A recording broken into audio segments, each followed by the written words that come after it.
Duvillier, je suis dessinateur de bande dessinée.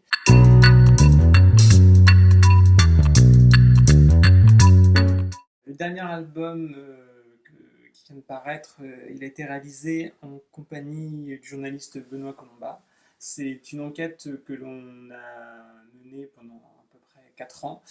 En se posant cette question, voilà, objectif plein emploi, ça a été le fil rouge de cette investigation, savoir qu'est-ce qui a été fait en termes de politique en France et plus généralement en Europe pour le plein emploi.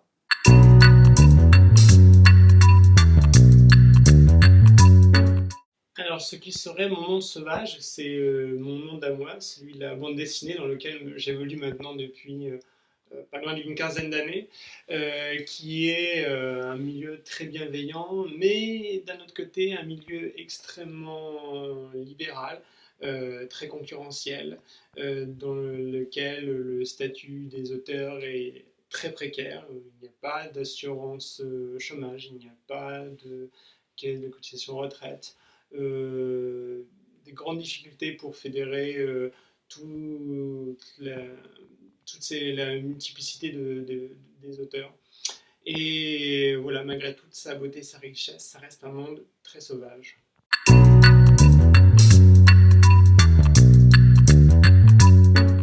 Alors mon livre sauvage, ce sera celui-ci, La Ghana de Fred II, c'est pas récent, c'est sorti en 1958. C'est une plongée dans l'enfance de l'auteur. C'est un livre très poétique, organique, difficilement résumable, mais d'une grande beauté.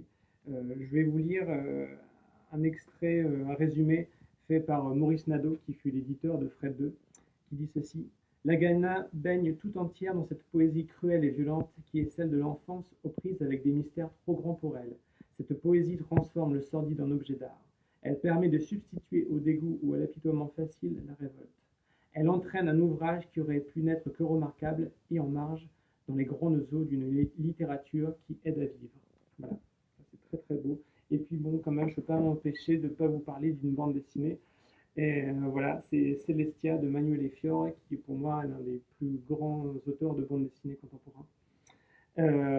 C'est pareil, ça a à voir un peu avec les mondes sauvages, parce que cette île bagne de Celestia, c'est un endroit un peu très très particulier, duquel vont réussir à s'échapper un groupe de personnages télépathes et qui vont aller découvrir d'autres mondes. Voilà, c'est pareil, c'est un univers très très beau et un dessin d'une grande beauté. Voilà, à lire absolument.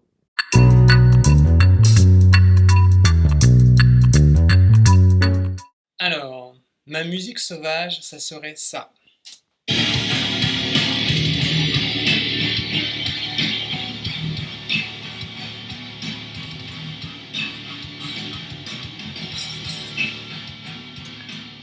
C'est l'un des derniers titres du meilleur groupe de métal au monde qui s'appelle Gojira, qui est un groupe français. Et comme la plupart des morceaux de Gojira, il est beaucoup question de la protection de l'environnement, de la nature. Et là, particulièrement dans ce titre, où il est question de la déforestation de la forêt amazonienne. Et comme tous les morceaux de Gojira, ça s'écoute très fort.